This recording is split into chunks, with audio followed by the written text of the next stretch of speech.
তোমাকে না জানিয়ে তোমার এই কালো কুচকুচে চুল আমি সাদা করে দেব, রুখতে পারবে? তোমার এই চোখের লাল চাহনি আমি ঝাপসা করে দেব, ঠেকাতে পারবে?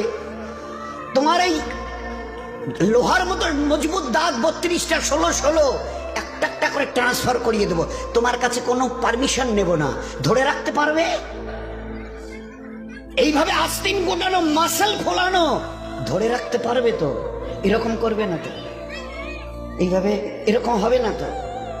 সামনে এসে একটা পান দিচ্ছে, এই হাত, চাচা এই হাতটা নিলেন, এই হাতটা কলেন, আরে বাবা দেখ না চিমটি কাটাতে কিচ্ছু নেই। আসমান থেকে আওয়াজ দিচ্ছে, ও হাত তোমার কথা শুনে আমার, এ হাত তোমার কথা শুনে আমার। আমি এর পাওয়ারকে সিজ করে নিয়েছি। এই দুটো পা যদি হনন হনন করে হেঁটে চলো, খালি একটা পায়ের যদি সামান্য একটু প্যারালাইসিস করে দিই না, তো জীবনভর করে হাঁটতে হবে। বেডরুম থেকে